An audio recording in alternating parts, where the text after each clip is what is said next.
Assalamualaikum warahmatullahi wabarakatuh. Alhamdulillah. Alhamdulillah Rabbil Alamin. Nahmaduhu wa nashkuru ala kulli ni'amih. Nazkuruhu zikran katsiran. Asyhadu an la ilaha illallah, asyhadu anna Muhammadan abduhu wa rasuluh. Allahumma shalli wa sallim wa barik alaihi wa ala alihi wa sahbihi ajma'in. Kita bersyukur kepada Allah, termasuk orang-orang yang masih diberikan kesempatan hidup di dunia, sekalipun singkat. Mudah-mudahan kita bisa mengukir hal-hal yang baik, hal-hal yang sesuai dengan maunya Allah untuk kita petik di akhirat. Dan kita dipertemukan pada malam hari ini, mudah-mudahan pertemuan ini menjadi pertemuan yang dirahmati Allah SWT. Bapak Ibu sekalian, termasuk jamaah yang mungkin menyaksikan dari rumah atau rekaman ini. Tema kita hari ini sengaja saya mengambil tema tentang perilaku kita atau akhlak. Orang yang menyatakan dirinya beriman atau percaya kepada kehidupan akhirat. Jadi perilaku kita, akhlak kita itu bisa mencerminkan kualitas keimanan kita. Karena itulah mudah-mudahan kita jangan sampai iman itu separuh-separuh atau mungkin kurang dari separuh. Ya memang sempurnanya kan 100%. Itu 100% itu memang tidak mudah mungkin kalau menurut saya. Saya sendiri juga mengukur diri saya mungkin belum sampai 100%. Karena yang 100% itu tentu saja yang sempurna itu pada Nabi, para Rasul. Begitu percayanya, begitu yakinnya kepada Allah. Tidak ada ketidaktaatan kepada Allah. Selalu taat. Dan para Nabi itu kalau kita baca, kita pelajari, Nabi yang betul-betul sampai menjadi panutan para nabi itu Nabiullah Ibrahim AS dan Nabi Muhammad SAW. Dan dua nama inilah yang selalu kita sebut ketika sholat. Akhlak inilah yang menjadi jaminan. Di Al-Quran banyak sekali Allah mengingatkan kita semuanya bahwa hidup di dunia ini singkat, hidup di dunia ini cuma permainan, la'ibun walahun. Dan ada kehidupan sesudah kehidupan di dunia ini yang namanya akhirat. Itulah kehidupan yang sesungguhnya. Dalam surat An-Duha, walal akhiratu khairul laka minal ula. Sesungguhnya akhirat itu lebih baik daripada yang sekarang, yang pertama. Bahkan dalam surat Al-A'la, walal akhiratu khairu wa abqa. Dan sungguh kehidupan akhirat itu lebih baik dan kekal. Bapak Ibu yang saya hormati, yang tahu tentang keyakinan kita, keimanan kita kepada kehidupan akhirat itu, ya, tentu saja diri kita sendiri dan Allah. Selalu dalam Al-Quran atau hadis Nabi, iman kepada Allah dan hari akhir ini selalu menjadi syarat.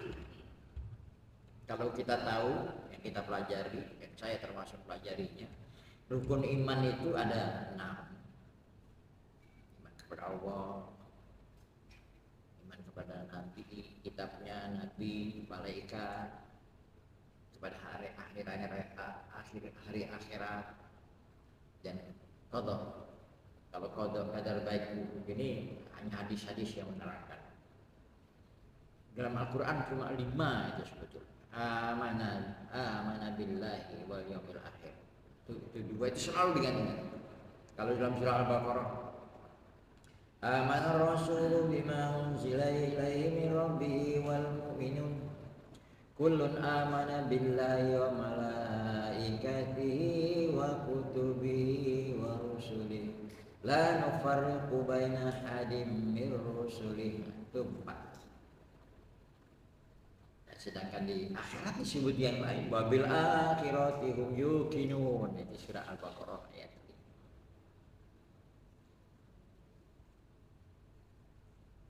3. Keimanan kita seseorang itu kepada akhirat itu jujur saja memang tidak gampang dilukiskan karena tidak kelihatan. Kita cuma tahu kabar tentang akhirat itu di Al-Quran.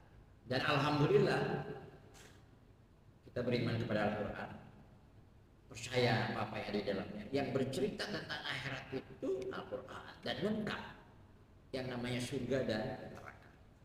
Sebetulnya hampir rata-rata manusia itu sekalipun tidak Islam itu percaya ada kehidupan sesudah sekarang. Hanya kan tidak jelas. Orang Kristen percaya. Kalau nggak percaya ya mati dilihat apa. Nggak pakai sembahyang. Saya tidak perlu menyalahkan keyakinan mereka. Tapi setelah saya ngalami ya, di antara perjalanan itu ya Islam ini yang betul-betul sudah mengarahkan dengan lengkap, sempurna. Bicara tentang surga dan neraka, Quran. Berbicara tentang akhirat, Quran. China, saya kebetulan dari keturunan China, keluarga saya keluarga China. Dulu kehidupan kami banyak ya orang bilang Konghucu ya. Konghucu itu bukan agama, nabi yang saya boleh katakan nabi. Ya cuma menjadi sebentar agama, mirip-mirip juga. Itu juga percaya kan kehidupan sesudah ini. Buktinya ketika mati itu kan, wah upacaranya luar biasa. Kalau keyakinan saya dulu, orang tua saya, keluarga saya, seminggu pakai baju putih semua. Pernah lihat ya? Sekarang jarang ya. Pakai pangkat hitam itu kalau anaknya. Dan baju ini tidak boleh bagus, kainnya kain belajuk. Untuk kaya ya apapun, kain belajuk. Nanti ada 40 hari, ada 100 hari, melean gitu Pak. Kalau mati itu nggak langsung dikubur. Makanya saya sebagai mubalik Tionghoa ini juga agak repot. Ada teman dari PT Jenggo kemarin meninggal, Muslim haji, saya nggak tahu kegiatan. Meninggal, ya disolatkan Pak. Disolatkan di Masjid Jenggo. Habis itu dibawa Adiasa tahu ya. 2 hari di situ Pak. Ya acara macam-macam, ya ditahlil macam-macam. Nah, padahal kan dalam Islam itu orang meninggal dimandikan, dikafani, disolatkan terus. Ini agak kalau yang rada keras-keras sedikit, orang ini macam-macam kan gitu. Nah inilah kenyataannya. Jadi problematikanya balik kayak saya ini menghadapi sisi yang berbeda itu agak repot. Makanya kalau ceramah di kalangan muslim aja gampang. Jago kandang sendiri kan gampang Pak. Kalau kita berdakwah di kalangan yang non muslim itu sulit. Ya percaya dia katanya. Kalau meninggal itu ya dikelamin baju, makanya dipakai peti yang bagus, kuburannya itu juga bagus buat kehidupan yang sana. Nanti kalau dulu ada bakar-bakar itu, ada ya, bakar rumah-rumahan. Ada kehidupan, percaya ada kehidupan sesudah itu. Ya kalau melean itu biasanya makanannya apa Pak? Kuaci. Kuaci kan melek terus kalau makan itu. Sama bubur ayam. Bubur ayam itu kan aslinya dari sana Pak. Cuma sekarang ya didol orang-orang itu bubur ayam. Nah, di dalam Al-Quran akhirat itu dalam Islam itu lebih jelas, lebih tegas.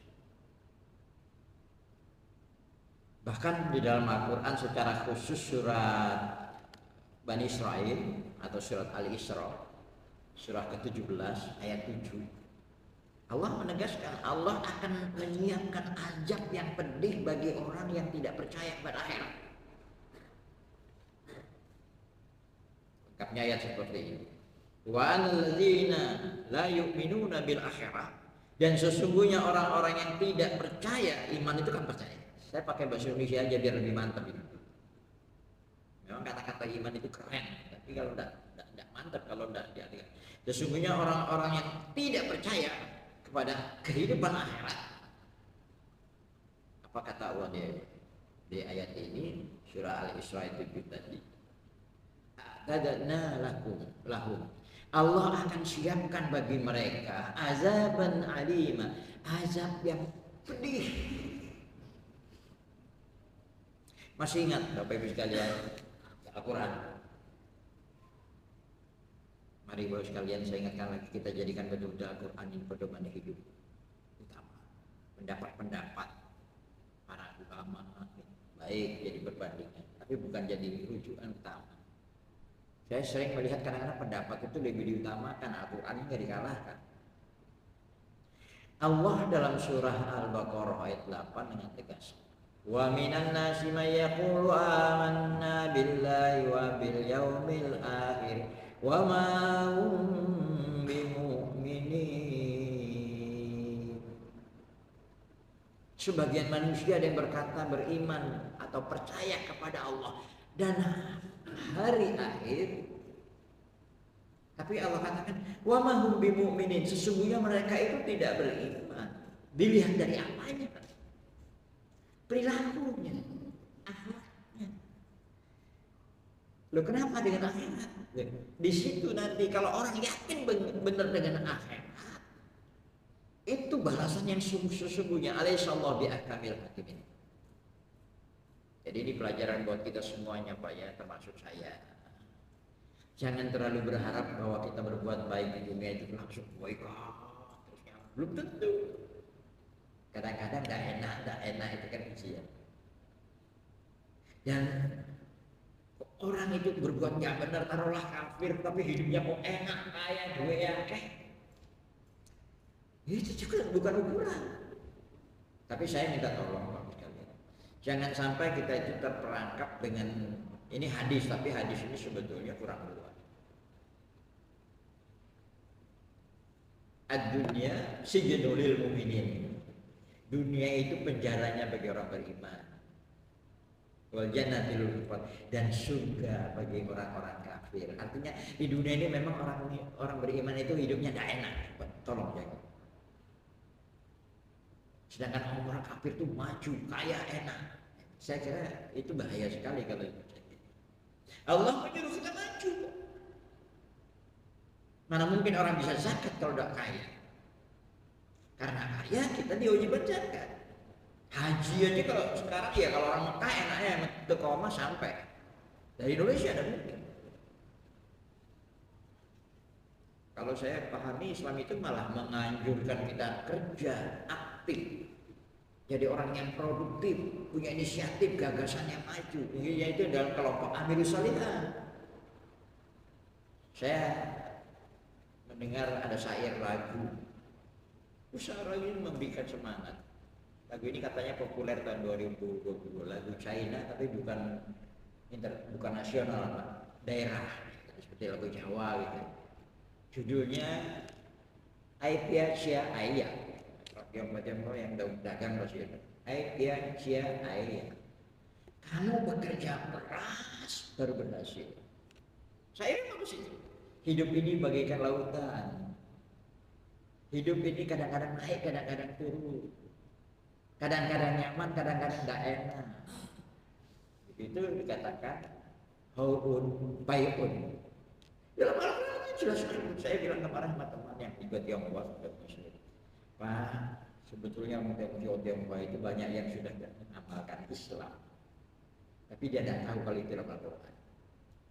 Ya sedang kita yang Islam ini mohon maaf, banyak yang pintar baca Al-Quran tapi tidak ngerti isinya dan tidak mengamalkan isinya, tidak ada aplikasi. Saya kira Bapak Ibu hafal surat Al-Nashr itu ya, Al-Insyirah. Wa idza faraghta fansab. Apabila kamu selesai satu kerjaan, terusnya kamu bekerja keras. Wa ila rabbika farghab, dan kepada Tuhan kamu. Apalagi Allah sudah lewat Rasulullah sudah memberikan motivasi, jadikan dunia ini ladang akhiratmu. Ad-dunya mazra'atul akhirah. Dunia ini ladang akhirat. Ukirlah yang sebaik-baiknya. Saya sering menyampaikan, mohon maaf dari pengalaman saya. Kenapa dalam rukun Islam yang kita kenal sholat, haji, siam Ramadan, apalagi sholat kan tiap hari. Untuk apa kok Allah perintahkan terus? Intinya satu aja, agar kita menjadi orang yang baik, yang betul-betul taat sama Allah dan mengukir kebaikan-kebaikan. Makanya kalau sholat tidak membentuk pribadi kita, akhlak yang baik, bertutur kata yang baik, berperilaku yang baik, sebetulnya kita belum sholat. Saya nanti di akhir ceramah ini yang singkat ini akan memberikan oleh-oleh. Allah lewat Rasulullah itu memberikan isyarat. Kalau kamu beriman kepada Allah dan hari akhirat, harusnya begini. Di sini populer. Saya waktu pertama kali di pondok itu disuruh menghafalkan hadis ini. Saya kira Bapak Ibu hafal kali hadis ini, cuma prakteknya kita yang kurang. Kata-katanya kan selalu diawali kata-kata man kana yu'minu billahi wal yaumil akhir. Barang siapa yang beriman Allah dan hari akhir, harusnya begini. Harusnya begini. Dalam surah masih di Al-Isra ayat 14, Iqra kitabaka Iqra kitabaka kafa binafsika yauma 'alaika hasib. Bacalah dirimu pada hari ini. Cukup. Dirimu akan menjadi penghitung dirimu masing-masing. Disinilah bedanya kita Bapak sekalian dengan orang yang dikategorikan ateis. Kebetulan saya dalam pelajaran pernah belajar filsafat. Mengapa sampai orang tidak percaya Tuhan? Ya, dia tidak percaya kepada yang gaib. Sedangkan percaya kepada yang gaib itu termasuk daripada tanda-tanda orang bertakwa kan. Dalil muttaqin alladzina yu'minuna bil ghaib. Gaib itu tidak kelihatan. Gaib itu tidak bisa diraba. Tidak percaya sama Allah. Termasuk tidak percaya kehidupan akhirat. Bagi saya logikanya gampang dikaitkan dengan dunia. Makanya dia pure reason. Kalau orang betul-betul menggunakan akal murni, itu tidak percaya Tuhan, Pak. Untungnya kita ini juga menggunakan hati antara zikir dan pikir. Dia harus nyambung. Orang kalau zikir saja tidak mikir, ya itu tidak bisa maju, Pak. Dia kombinasi. Tapi orang kalau pikir aja, dia maju memang, tapi bisa menjadi kafir, kufur. Tidak percaya Tuhan. Makanya kan ada dulu timbul pertanyaan.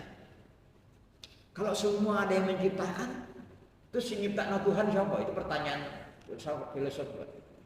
Pertanyaan filsafat. Kalau semua ada yang menciptakan, yang menciptakan Allah siapa, Pak? Bahaya bisa kufur. Ada juga orang punya keyakinan ngotot ini dari mana? Apunten saya nyampaikan ini dulu ada waktu saya masih aktif ngurusin PT Surabaya, ada orang dia bukan Tionghoa, Jawa, tapi Katolik, suaminya Muslim. Saya tanya, Bu, ibu kok jadi bisa nikah sama dia? Ya saya syahadat dulu Pak, epok syahadat. Saya tetap, tapi agama saya Katolik. Jadi bibirnya aja bersyahadat. Loh, ibu percaya nggak kalau, maaf ya, percaya kalau Yesus itu Tuhan? Terus yang gambar siapa, Bu? Bunda Maria. Tapi dia terus, pokoknya Bunda Maria, pokoknya Bunda, itu keyakinan total. Pokoknya, makanya pakai otak. Pokoknya repotin, nggak jalan. Pokoknya. Di Islam kita diajar. Nah, kalau pakai logika, kenapa Allah akhirat itu ditekankan sekali? Ya dikasih informasi. Untungnya akhirat itu tidak kelihatan, Pak. Untungnya surga dan neraka itu tidak kelihatan. Kalau kelihatan, kira-kira sepi pasarnya itu. Umpamanya, kalau ngerokok itu ketok, ya Pak Mas. Masjid itu sampai kono bek subuh.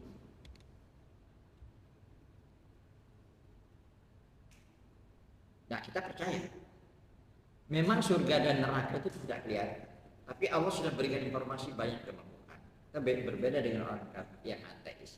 Nah, ateis itu berangkat dari pemikiran-pemikiran yang dinamanya materialisme. Materialisme itu yang kelihatan, yang materi, yang berbentuk. Lahirlah paham yang namanya komunis ke sana. lahirlah paham nanti naturalisme. Naturalisme itu semua serba alami.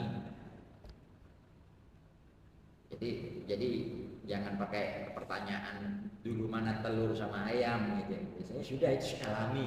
Manusia itu terjadi secara alam, hujan alami. Alhamdulillah jawabnya kita ketemu. Saya ingat ketika Ustadz Abdurrahim Nurnajar saya itu mengatakan, kalau dalam Al-Quran Islam ada pertanyaan, kalau orang memakai teori semua serba alami, siapa yang menghendaki alam ini? Jawabnya gampang, alhamdulillah Rabbil Allah yang menghendaki alam.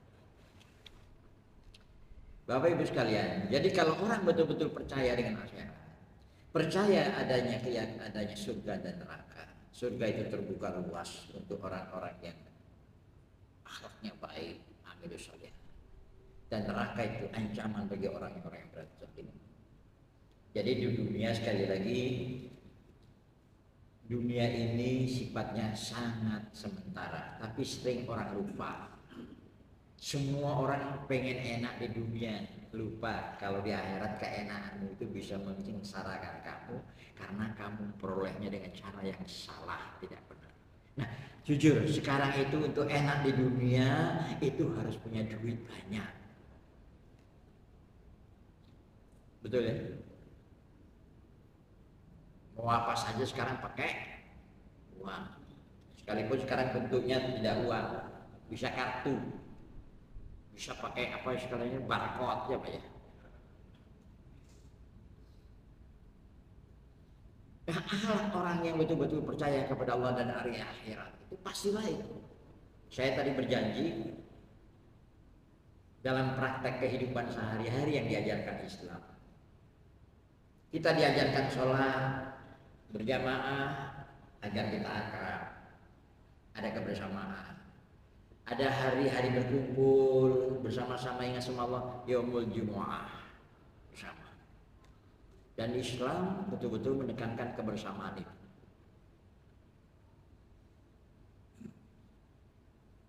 Dari hadis yang cukup panjang, Nabi memberikan isyarat. Jadi iman kita itu jangan sampai kita nyodai dengan perilaku yang tidak mencerminkan keimanan, atau dengan bahasa yang agak gak enak, jangan kita nodai iman kita itu dengan kemunafikan. Apa yang kita ucapkan tidak sesuai dengan yang kita lakukan. Yang pertama, hadis ini 3 sebetulnya, satu kata, satu gandeng. Man kana yu'minu billahi wal yawmil akhir falyukrim jarahu.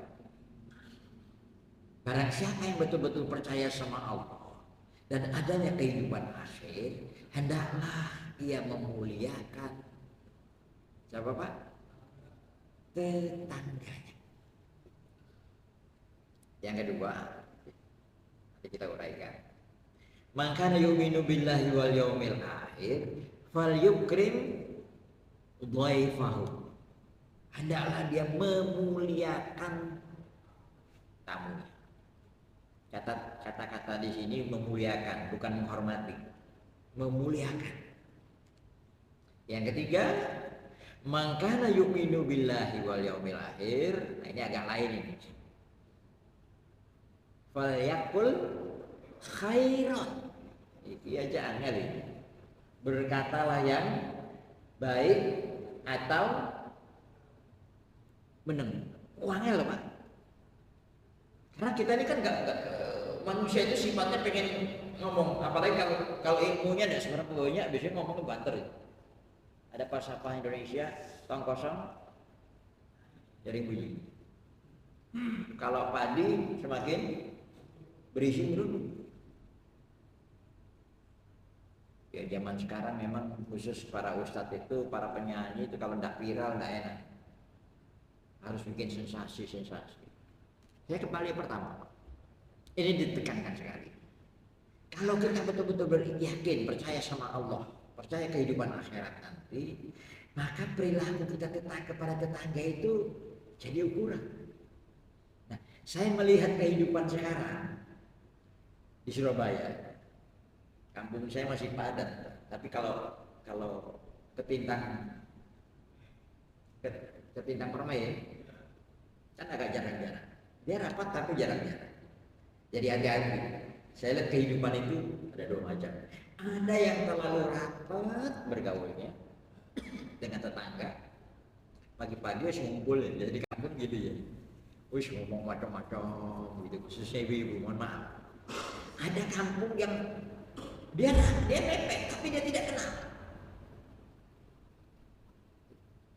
Kalau beriman jangan seperti itu. Saya mudah-mudahan di perumahan ini, perumahan termasuk perumahan masih bisa akrab dengan tetangga. Saya asli Kalimantan, kampung saya dulu rumahnya kayu Pak, tanah gerogot pasir itu. Jadi tetangga saya orang Bugis kebetulan, orang Sulawesi. Ibu saya nggak Muslim, begitu akrabnya dengan tetangga sampai di dapur itu di belakang rumah itu ada pintu khusus ya. Ada jendela khusus dibuat. Jadi kalau mau ngasih apa-apa dibuka lewat situ. Begitu juga dia mengembalikan pasti ada isinya. Orang tuh merasa nggak enak kalau mengembalikan piring kosong.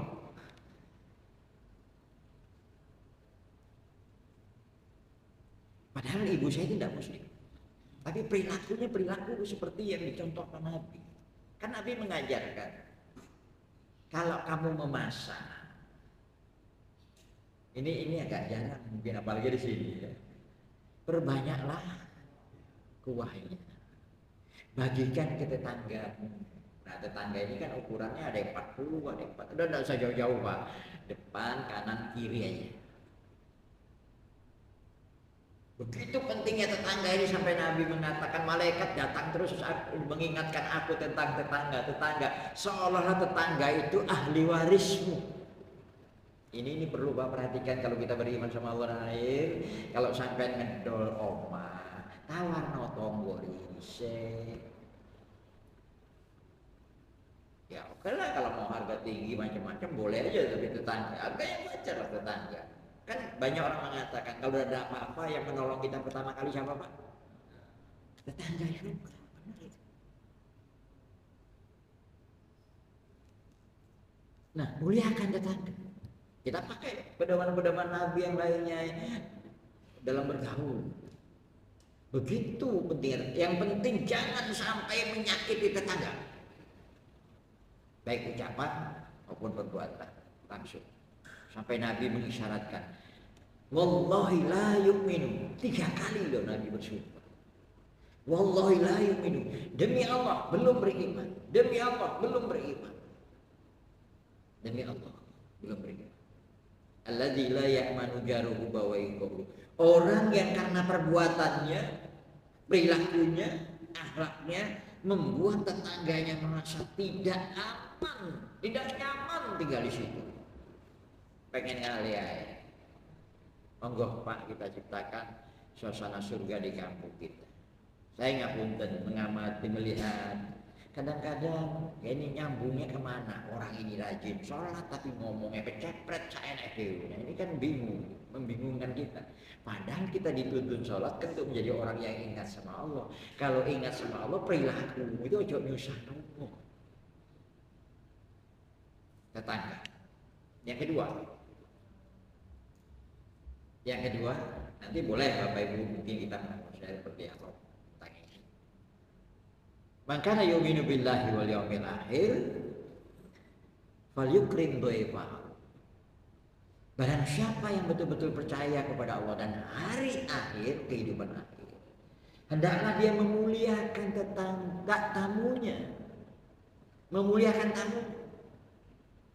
Ini kadang-kadang ada yang menyalahkan kan?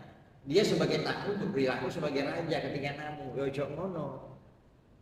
Ini yang ditekankan yang punya rumah memuliakan.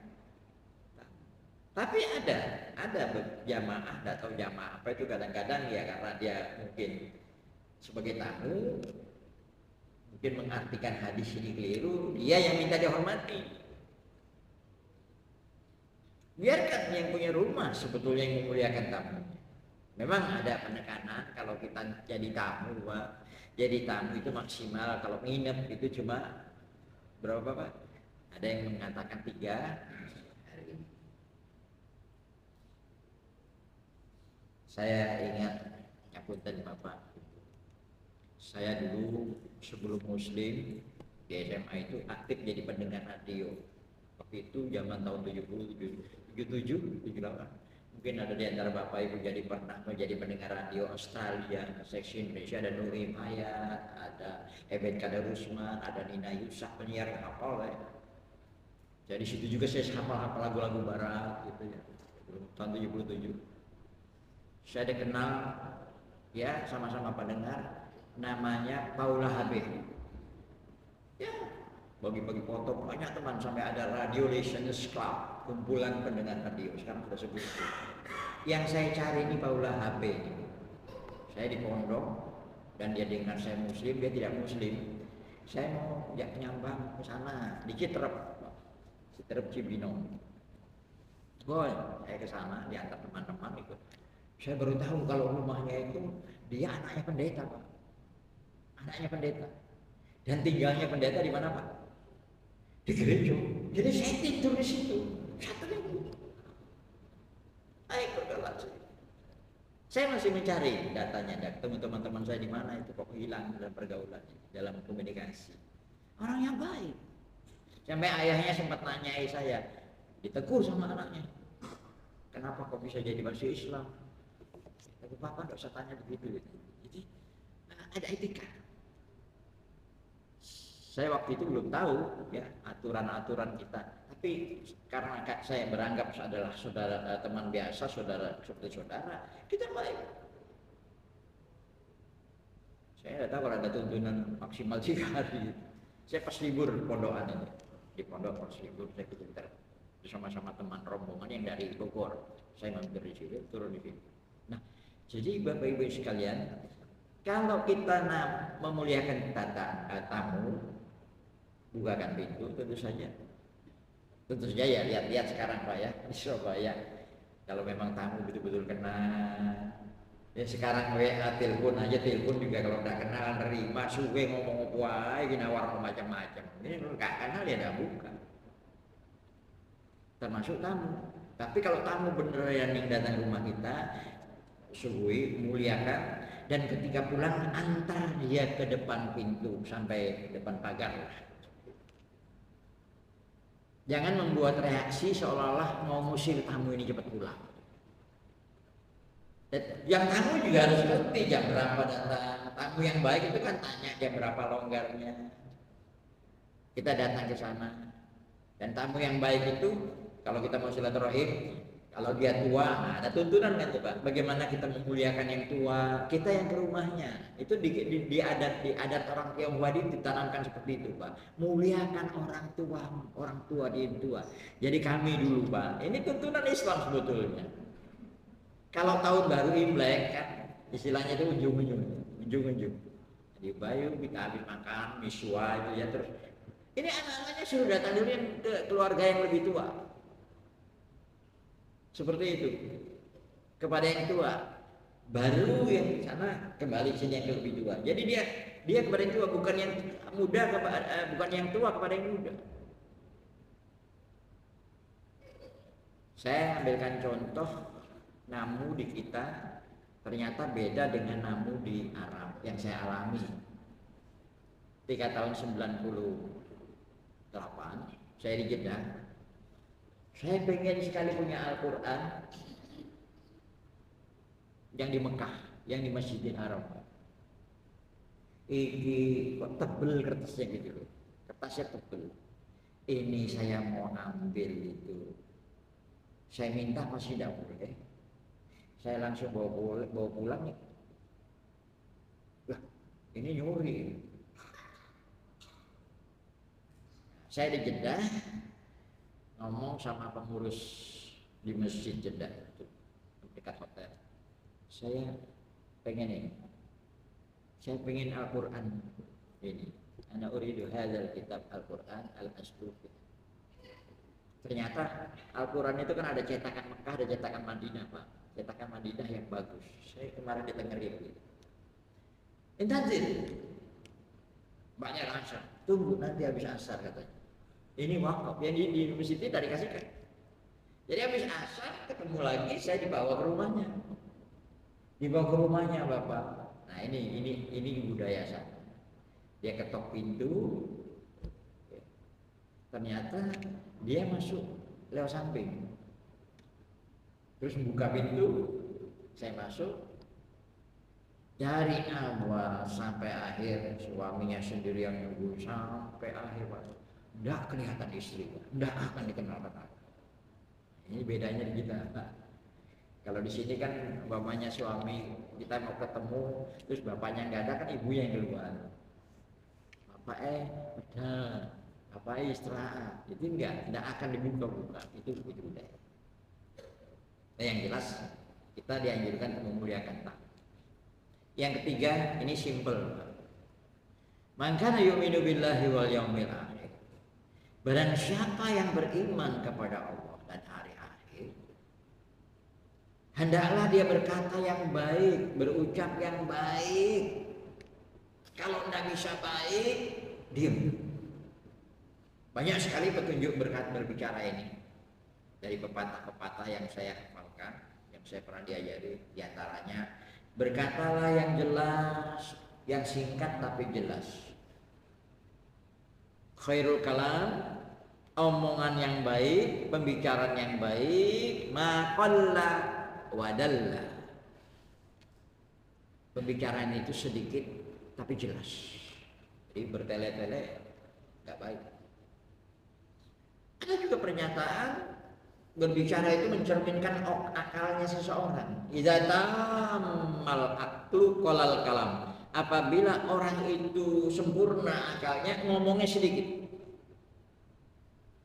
Umar bin Khattab menyatakan, ini bagus sekali teorinya Sayyidina Umar bin Khattab ini. Man kasura kalamuhu kasura khata'uhu. Barang siapa yang banyak ngomongnya, itu lebih cenderung banyak salahnya. Logis.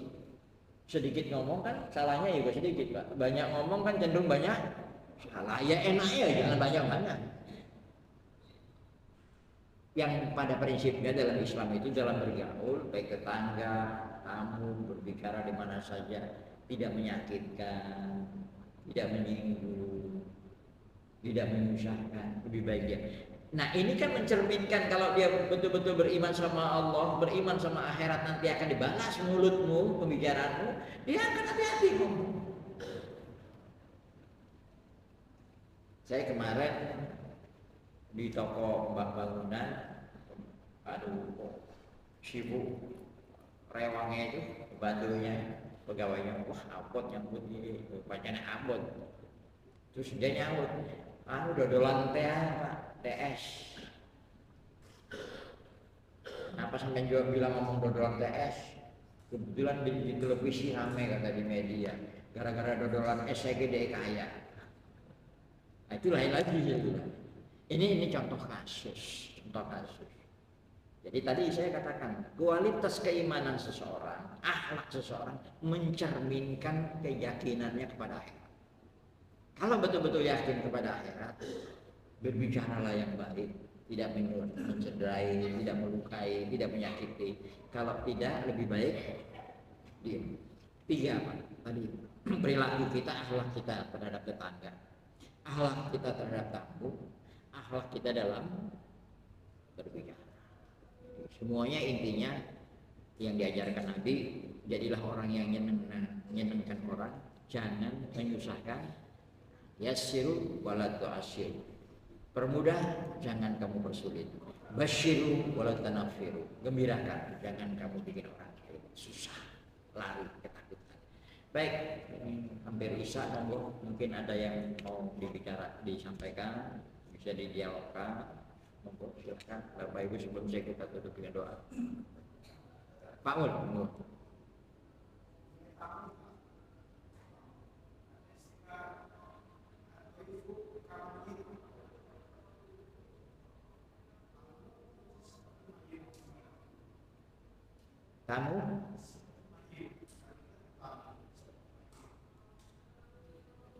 Kamu masjid, tidak suruh kamu.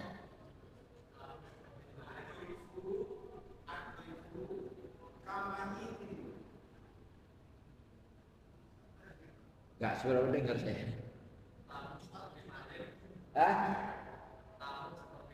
Oh, Daib kal mayit, ya. Kok saya belum tahu itu. Itu hadis ya Pak. Jadi perilakukan, seolah-olah begini, perilakukanlah tamu itu seperti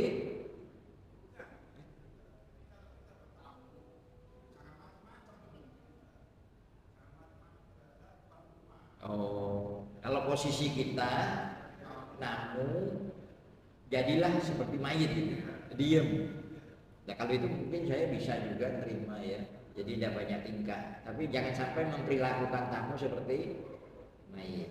Jadi kalau kita yang seperti berperilaku seperti mayit, saya tidak masalah, saya setuju aja. Jangan sampai kita jadi tamu kayak malah jadi tuan rumah. Tapi bagusnya di Indonesia ini, di Jawa khususnya, anggap rumah sendiri gitu ya. Anggap rumah sendiri itu biar orang bebas, biar orang nyaman. Tapi bukan berarti bebas-bebasnya terus itu kan basa-basi biasa itu. Jadi memang beda Pak, yang kalau saya lihat di budaya di sini ya dengan di kampung saya. Kampung saya itu kalau masuk itu langsung aja jadi kayak bersaudara banget itu. Jadi akrab. Ya di sini kan kadang-kadang apa namanya sampai luar aja, malah ada yang copot sandal, kadang-kadang copot, ojo copot, kayak masjid aja. Itu kan bahasa-bahasa seperti itu. Saya kira itu tadi saya setuju kamu tadi. Jadi ada kal mayit, kalau kita bertamu bersikaplah seperti mayit. Jadi tidak macam-macam. Ya, yang saya khawatir jangan sampai kita memperlakukan tamu seperti mayit. Monggo mungkin ada yang lain Pak. Ini ibu-ibu udah kelihatan, mungkin ada yang bertanya. Silakan mungkin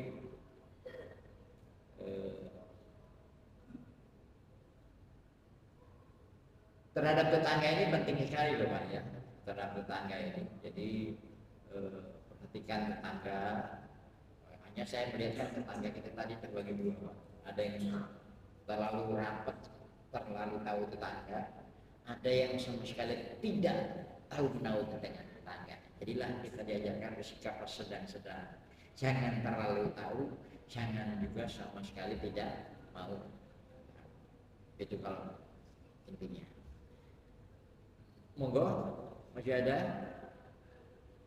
Biasanya ada yang suka tanya itu, Pak, siapa yang udah lihat? Monggo Pak. Di awal tadi disampaikan bahwa kehidupan di akhirat itu adalah kehidupan yang sesungguhnya. Penjelasannya seperti apa Ustaz? Ya itu penjelasannya, jawabannya dari dunia ini, kebalikannya. Kebalikannya gitu. Iya, itu aja. Jadi kalau dunia itu sementara, di sana itu abadan, khairu wa abqa. Abqa itu kan baqa itu kan kekal. Abadan itu bahasa Arab loh Pak, abadi. Jadi kenikmatannya di dunia ini sifatnya sebentar, di sana selamanya. Itu aja. Jadi saya mencerminkan makanan, ya. Makanan yang kita makan itu kan cuma sebentar. Lepas dari sini hilang. Nah, kalau di akhirat itu nikmat terus. Bisa baca surah Ar-Rahman itu. Fabi ayyala rabbikum itu berulang-ulang ingatkan, termasuk jannah. Jannah itu nikmatnya nikmat banget, nikmat benar. Jadi sedangkan siksa ya susah benar. Jadi kalau susah di dunia ini sementara, jangan sampai kita terlalu berkeluh kesah. Yang penting kita hadapi dengan sungguh-sungguh tetap. Jadi syair lagu tadi, kalau susah dan senang itu hidup di dunia, jalanilah dengan teratur. 30% tergantung nasib, 70% tergantung hasil usaha. Itu yang tadi. Nah, jadi kehidupan akhirat itu lawan dari dunia. Dunia sifatnya sementara, akhirat selama. Itu yang mungkin. Dunia laib. Allah tegaskan dunia itu cuma laib, permainan, walahum yonan. Jadi tidak ada yang sesungguhnya. Tapi yang sedikit ini, yang sedikit ini kadang-kadang memperdaya kita. Itu memang Makanya ada pesan ahli sufi, jadilah orang yang likut dunia, orang yang menguasai dunia. Wala yumlakut dunia, jangan dikuasai oleh dunia yang sementara. Ya, itu. Kalau akhirat tadi itu khairu abqa, lebih baik dan kekal. Nah, untuk meraih ke sana, jawabnya tadi itu akhirat. Nah, cuma jangan sampai selama ini orang memahami begini, ibadah, sholat itu urusan akhirat, keliru. Jadi jadikanlah dunia ini akhirat kita, dagang kita dagang yang ukhrawi. Ya, kalau dagang itu dagang yang bernuansa ukhrawi, halal, cara melayani baik, dia sudah nyaman itu di akhirat. Saya nggak setuju kalau ada orang mengampling urusan dunia dan akhirat. Memang ada kata-kata, tapi ini bukan kata-kata Nabi yang mengatakan bahwa ikmal di dunia karena kata Aisyah abada wa amal li akhiratika karena tamutu goda. Itu ada yang mengatakan kata-kata Nabi, kerjakanlah urusan duniamu seolah-olah kamu hidup mati selamanya ya. Kerjakan akhiratmu seolah-olah kamu mati besok. Jadi yang benar itu dunia itu jadikanlah dunia ini akhiratmu. Dunia ini ladang akhiratmu. Kamu apa saja yang kamu lakukan bernuansa akhirat. Jadi jangan dikatakan sholat urusan akhirat, puasa urusan akhirat, haji urusan akhirat, dagang ngantor kalau nggak ada urusan akhirat. Semuanya harusnya bernuansa akhirat. Kalau sampean saya pegawai dan akhirat, niat saya bukan hanya cari uang dapat gaji, tapi betul-betul melayani orang sungguh-sungguh. Yang susah itu kan godaannya pegawai. Karena kadang-kadang pegawai itu ya kerjanya gitu-gitu aja Pak. Apa aku ngotot ya gajiku tetap. Lain mungkin deh perusahaan ya, dia prestasi dia dapat bonus. Nah sebetulnya jangan niat itu. Niat kita tuh melayani orang, niat kita berbuat dengan dimensi waktu sekian. Maka itulah namanya dunianya bernuansa akhirat. Jadikan dunia kita bernuansa akhirat. Dia jadi penyanyi bernuansa akhirat. Tampil baju yang sopan, isi lagunya yang bagus, sekalipun ada ustadz yang mengharamkan nyanyi gitu. Nalar saya kebisaan yang diraih manusia itu sebetulnya anugerah Allah. Ya, sampai orang bisa melantunkan lagu, mengirim lagu, mengarang sebuah lagu itu kebisaan. Jadi jangan sedikit-sedikit kita mengharamkan bagaimana yang ada itu betul-betul bernuansa akhirat. Isi lagunya baik, cara nyanyinya baik, tujuan isi lagu yang mengingatkan orang, bukan membuat orang mabuk kepayang. Ada lagu Pak yang mengingatkan anak jadi sadar sampai nangis, itu ada lagu itu. Belum tentu kita bisa melakukannya. Jadi cuma sayang kalau orang gampang-gampang sekali mengharamkan. Bagaimana dunia kita ini memang betul-betul bernuansa akhirat. Itu. Jadi sholat, haji itu malah menekankan kita menjadi orang yang baik dalam kehidupan sehari-hari. Itu akhlak dalam kehidupan sehari-hari. Baik, inilah yang disampaikan. Mudah-mudahan perilaku kita di mana saja, jadi apa saja betul-betul mencerminkan kita yakin kita akan dibalas di akhirat. A'udzubillahi minasyaitonir rajim. Bismillahirrahmanirrahim. Alhamdulillahirabbil alamin. Wassalatu wassalamu ala rasulika wa ala alihi washabihi ajmain. Allahumma ighfir lana dzunubana wa kaffir 'anna sayyi'atina wa tawaffana ma'al abrar. Allahumma ij'alna muslimina laka wa min dzurriyyatina ummatan muslimatan lak. Ya Allah, jadikanlah kami, bimbinglah kami untuk benar-benar menjadi orang-orang yang tunduk patuh kepada-Mu ya Allah. Jadikanlah akhlak kami, perilaku kami mencerminkan keyakinan kami akan akhirat kelak ya Allah. Allahumma ya Allah, bimbinglah kami, jauhkan kami dari sifat-sifat munafik, jauhkan kami dari sifat-sifat yang tidak mencerminkan ketaatan kepada-Mu. Allahumma rabbana atina fid dunya hasanah fil akhirati hasanah wa qina adzabannar. Subhana rabbika rabbil izzati amma yasifun wa salamun alal mursalin walhamdulillahi rabbil alamin. Amin ya rabbal alamin. Akhirnya kita lengkapi dengan kafaratul majlis. Subhanakallahumma wa bihamdika asyhadu an la ilaha illa anta astaghfiruka wa atubu ilaik. Wassalamualaikum warahmatullahi wabarakatuh.